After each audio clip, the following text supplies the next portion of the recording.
Hey there, it's Diane Forster, and welcome to I Have Today, the show that inspires, educates, and empowers you through life's transitions. And each week on this show, I bring on the coolest, most amazing, awesome experts, entrepreneurs, CEOs, authors, and truly life changers who've gone through their own reinventions in life, and they come on this show to share their stories of transition with us. And I am beyond excited about today's show because I have on a living legend, a man who is going to knock your socks off, who is actually a personal friend of mine. I'm proud to call him friend. His name is Werner Berger. Werner Berger is the Guinness Book of World Records holder for being the oldest person in the world to have climbed the highest mountain on each of the 7 continents, including Mount Everest. Amazing. And we are going to have a fantastic conversation today around Werner talking about how to climbing your way to confidence and how he's parlayed his experience, his vast experience in life, both personally and professionally, to really powerfully impact the lives of so many people in business and personally, and what he's doing now. And so our theme for the show is how to climb your way to confidence. And our intention statement for you this week, if you are writing it down, is I have today to build my confidence with each and every step along the way. Because you know what, you guys?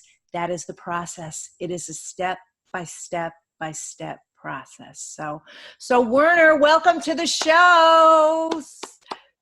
Thank you, Diane. It's such a pleasure to be here. Well, it is an honor for me to have you on this show. I know how busy you are, so I so appreciate you taking out time to share your brilliance with our audience. And what I'm going to do right now is read some of your bio to the audience before we get into your story and what's going on with you and how what you're doing to really create the impact in this world that you are, which is such powerful work. And so it's through doing what you're doing and us that I Have Today creating this platform to share your amazing work and messages and wisdom and insight with the world that we get to do it. So it's such an honor. So let me tell you a little bit, just a little bit about Werner.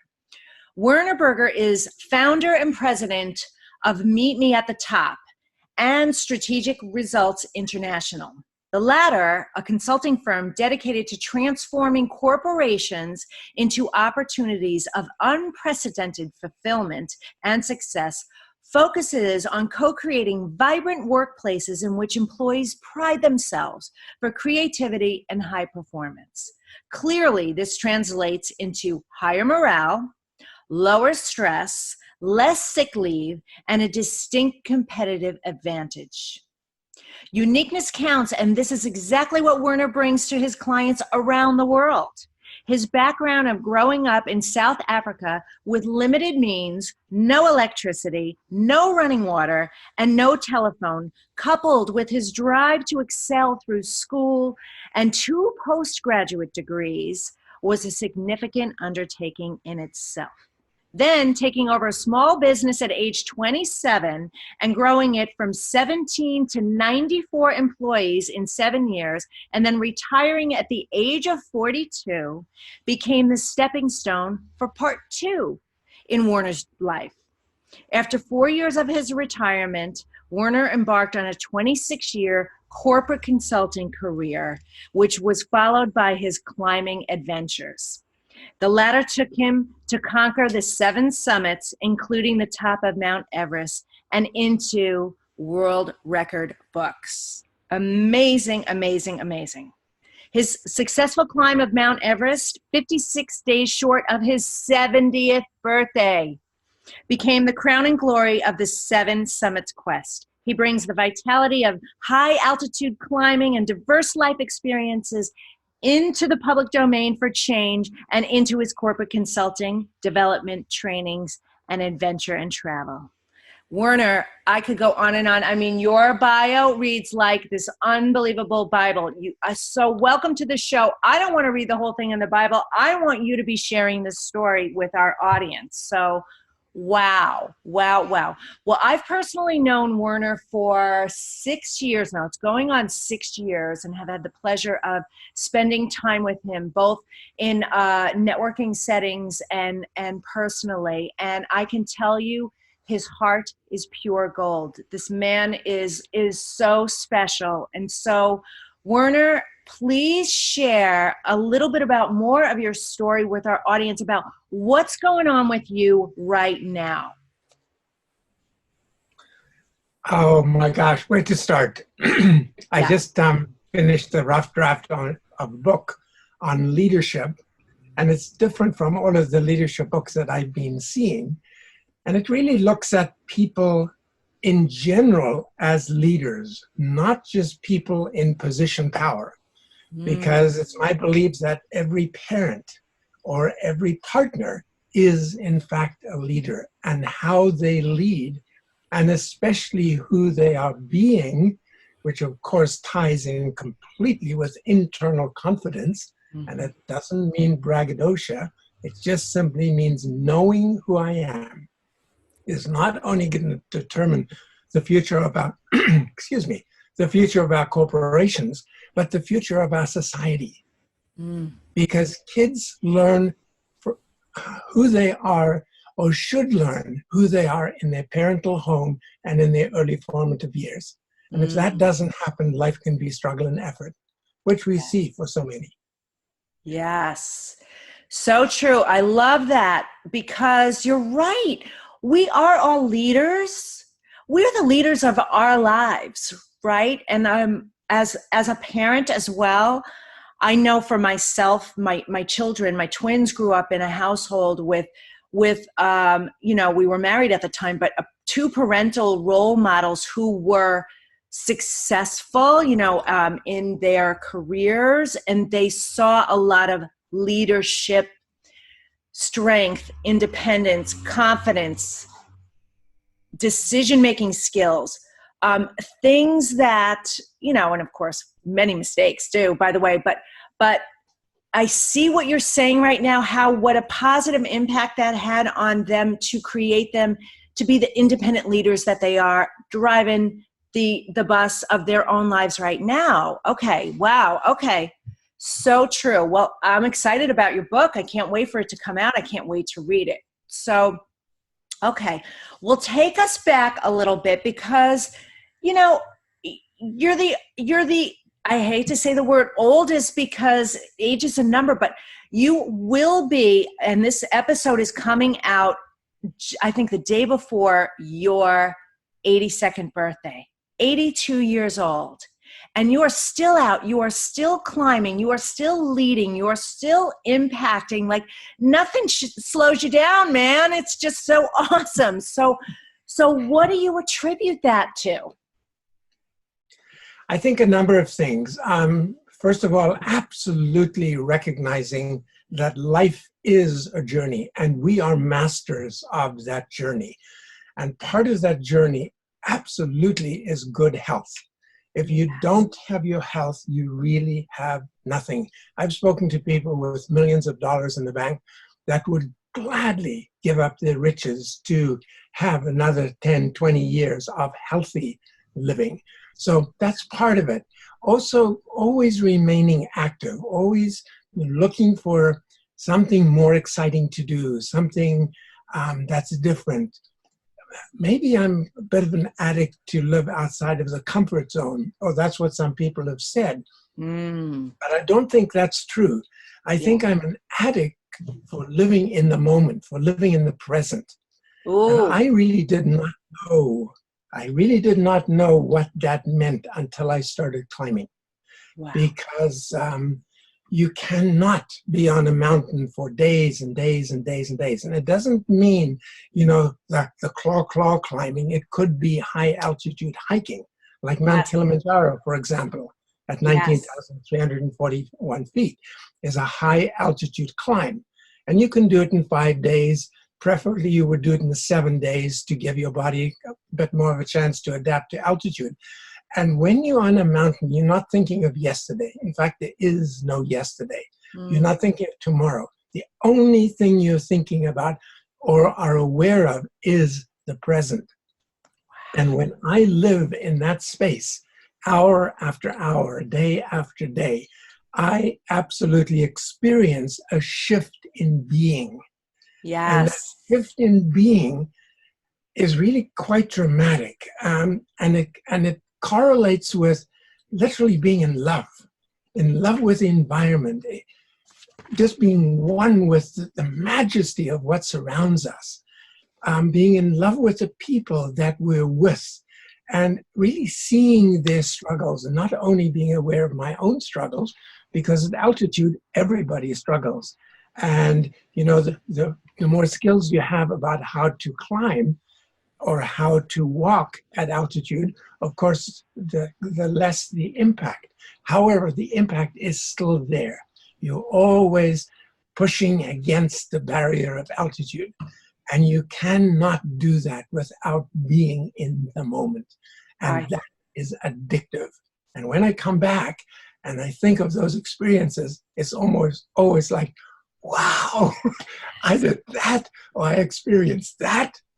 Yes. And I can choose to experience that at any point in time once I know what I'm going after. Yes. Yeah, it's amazing. It's magnificent. It's awesome. I love that expression. We might have to use it as a quote, because I love being an addict for living in the present moment. What, I mean, if that's not living the I have today way, I don't know what is. That's so fantastic. And that's right. How fueling that is to be so present. Fantastic, fantastic. Okay. So I know I'm kind of jumping all over, but I have so many questions for you. Let me just throw in one part. Every single one of your viewers and you have experiences of living in the moment. Mm-hmm. And those are the moments when time just flies by. Yes. If you're watching, you think, oh my gosh, I didn't even look outside and see it was dark. That was living in the moment. The only thing that's different with the mountain, for me at least, is when I do it hour after hour after hour, day after day after day, and don't step out of it for extended periods of time. That's when I truly experience the shift. Yes. Sorry to interrupt. No, it's fantastic. That's amazing. And so one of the things that I want to ask you about is, you know, with your corporate leadership training, how do you parlay your climbing, you know, into your leadership training? You know, what is the metaphoric connection that you can share with us? You read in my bio that I ran my own business. And when I look back at that, I see myself as having been a very poor leader, even though the business did well. Then when I got into corporate consulting, I started at customer service, then went into sales training, then into mid-management training, then into leadership training. And the one thing that kept blowing me away is that people would leave a one-day session, a two-day session, a five-day session, talking about what we taught was life-changing. The only issue is 6 months later, most of them didn't remember the name of the course, leave alone implement any of the skills. Right. And of course, one of the gaps here was the corporation would not really view the new learning as the way to do business. In other words, what you learn, if it's appropriate, has to become the culture of the corporation. And the only way to create a culture is to reinforce it and to measure it and to reinforce it and to measure progress. And when that doesn't happen, people personally cannot internalize those skills for the most part, which simply means that the ROI in training is extremely low, when it can be so much higher if there was a focus on who is this leader, or who is this salesperson, or who is this customer service person being at the moment that they're implementing the skills. And so the focus becomes on how do people develop who they are being, because that's something that cannot be trained. Yes. It can be conditioned, it can be reinforced. And going on a trip, for example, to the top of Kilimanjaro or to Everest Base Camp has the opportunity of helping that become established, or helping it become developed to the point where I recognize it and I start seeing myself differently. Because most people, even at senior levels, still believe that they are not good enough, that they are imposters. And as long as I'm not completely congruent with me, I cannot be focused externally. I cannot be focused on my customers to the extent that it comes across as authentic. I cannot, and of course my employees are my customers. And so if I'm going to employ a communication skill and it's not congruent with who I am being, it's going to come across as artificial, as phony. And the impact of that, of course, we all know. Right. So it's learning who I am and combining that with skills that have been time tested. That's what a good leader makes. You said something so powerful that I hope the audience really picked up on. Even the top executives at companies do not think they're good enough. They suffer from imposter syndrome too. I see this a lot with the clients I work with personally. So many of them feel I'm not ready, I'm not good enough, I'm not, skilled enough, I'm not smart enough, or I'm not educated enough, whatever the fill in the blank enough is.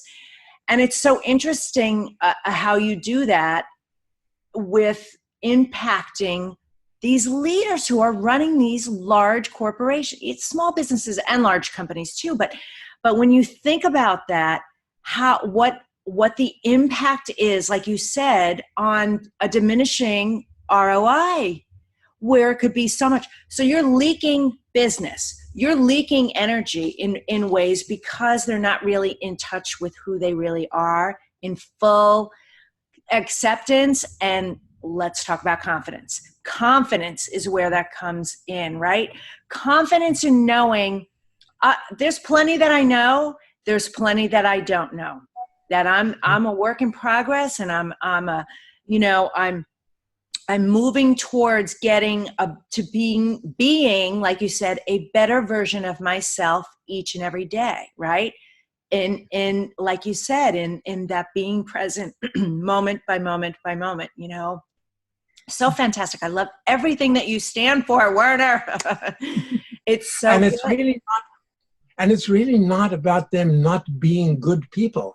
Right. In fact, they are really good people. Yes. And many of them really care. Some don't. Many of them really care. But when I cannot respond appropriately to a certain situation because I personally got emotionally hooked by it, yes, I can't help myself become less than I would like to be. Let's put it that way. Yeah. I was going to compare it to somebody, and I'm not going to. Good. All right. Okay. So I just want to detour for a second here. Tell me about the banner that's behind you. Oh, that was a gift from a company, an organizing company that I climbed Carsons Pyramid, with whom I climbed Carsons Pyramid. And Carsons Pyramid was really the last of my 8th summit. Wow. We talk about it being the 8th of the 7 summits because the mountain on Australia is really a tiny little blimp on this huge, huge, huge continent. So serious climbers actually go to Carsons Pyramid, which is in Indonesia, to make up for it. And this was a gift from that company, which beautiful. I held up, of course, at the top of Carsons. Yes, beautiful. That's wonderful. So if you're and listening, that's my bragging rights. Yeah, yes, you do. You do have bragging rights. Absolutely. Yeah, so if you're listening to this on the podcast, Werner's sitting at his home, his lovely home, and he's got this beautiful banner behind him. So one of the things I also want you to share, if you don't mind, is you're still taking people on climbs to Kilimanjaro, correct? Actually, 3 different places, Okay. Kilimanjaro, Mount Everest Base Camp, and across an Inca trail to Machu Picchu in Peru. Oh, I want to go on all of those. Well, people often ask me, which is the most magnificent? And I really cannot answer that because they are so unique and so different. And I've had people go on all 3 with me, which really is amazing and gratifying and humbling and all of that.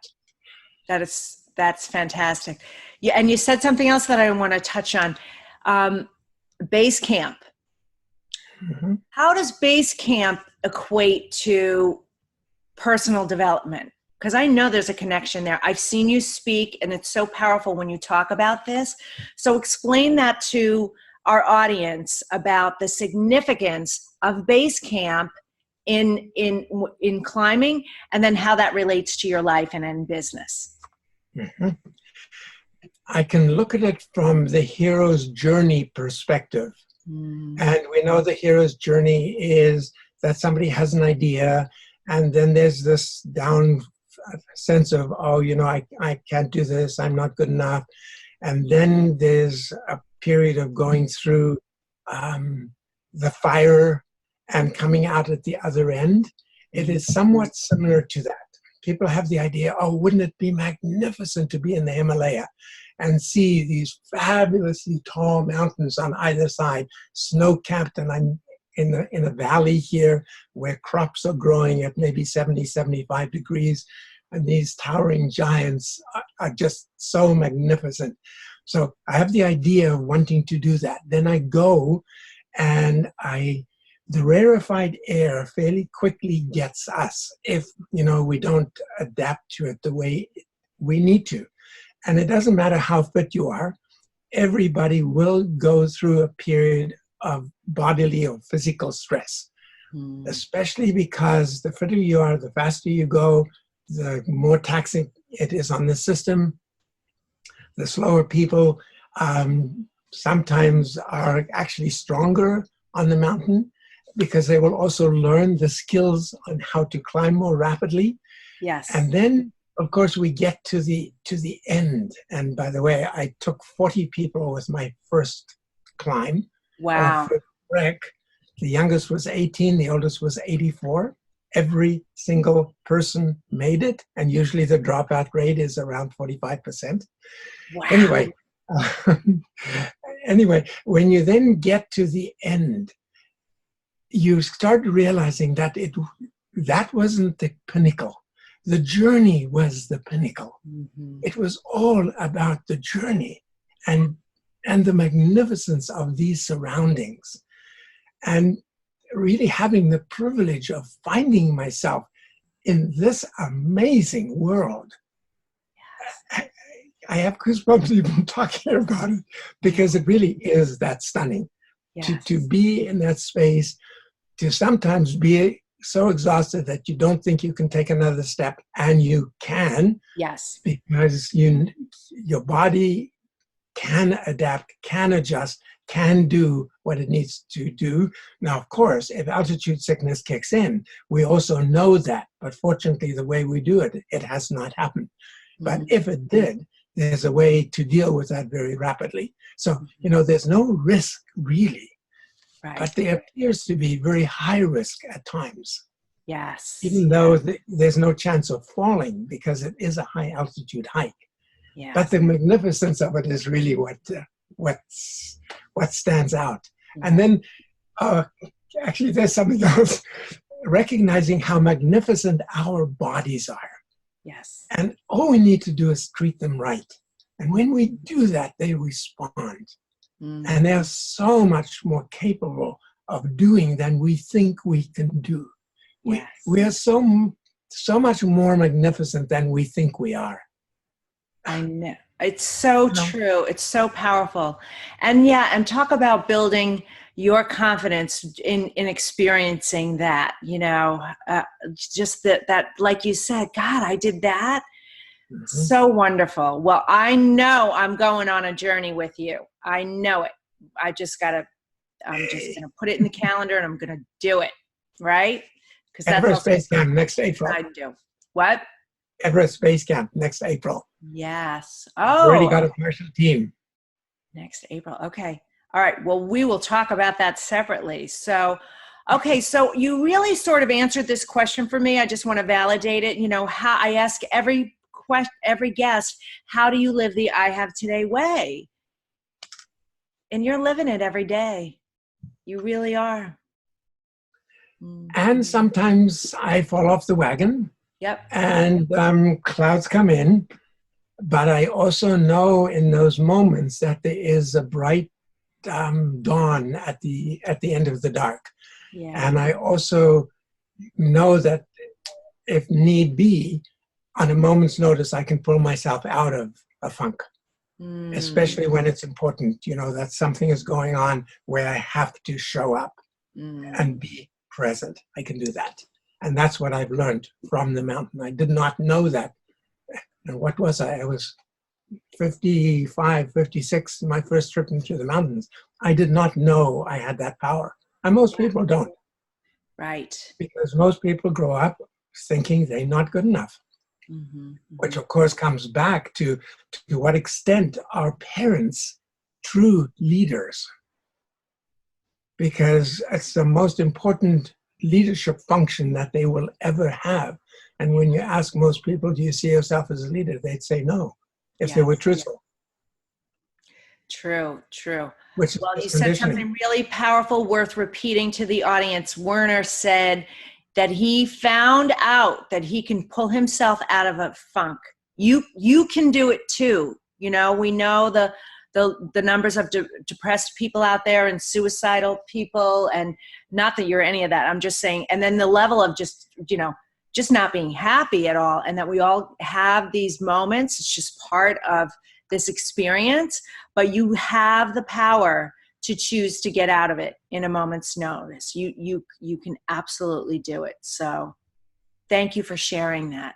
So just let me hop in here. I absolutely love what you're doing, because I would expect that when kids come out of high school or go into university or come out of university, they would have the confidence in who they are, not in what they've learned, but who they are. And that's what you are challenging people to do on these calls, which I think is just a magnificent gift to everybody that has the opportunity to know about you. Well, thank you. Thank you so much. Well, we're on a mission, right? We're all in this together, right, Werner? Okay, so is there, I want the audience to know how they can find out more about you. So please share with us how they can learn more. Okay, a couple of ways. One is simply to go to the website for the next trek, the one next year. Okay. And that's Everest Base Camp with Werner, and Werner is WERNER.com. Contact information is there, and I do make a point that anybody that calls me from any of my numbers will always get called back. So I think that's appropriate. Yes. So if you're even considering doing this, reach out. So that's fantastic. Okay, so do you have one final piece of advice that you would like to share with the audience? Yeah, step into the next moment, being really in the moment, appreciating yourself, feeling yourself, and knowing that there's something more than just your frame inside. Yeah. And then the question that you can ask yourself repeatedly is, who am I? What you first come up with, you'll say, oh, I'm a carpenter, I'm a father, I'm a wife, I'm a mother, I'm an IT worker. And then the next question is, and who is it that is that IT worker or that father? And then the next question is, and who is that? And who is that? And who is that? Until there is no more who is that. And then if you really go deep, you'll experience a gift. I can't tell you what it is, but you will experience it. But you have to go deep and be quiet with yourself and just go inside, inside, inside, and keep asking, and who's that? And who's that? Beautiful. Beautiful. What a great way to end the show. Werner, it's been an honor and a privilege to have you on the show and share you with the world. Just it's what you've accomplished in your life and continue to accomplish is really so profound, so special, and so extraordinary. Thank you so much for being here. This is Diane Forster. If you would like to find out more information about me and I Have Today, you can go to my website at dianeforster.com. Check us out on social media at Diane Forster Official. You can search I Have Today with Diane Forster. And please follow us, subscribe, rate, and review to our YouTube channel and to our podcast on iTunes. Until next week, this is Diane Forster. I want to say thank you so much for being here, and we'll see you next time. Thanks a lot. Take care. Bye-bye.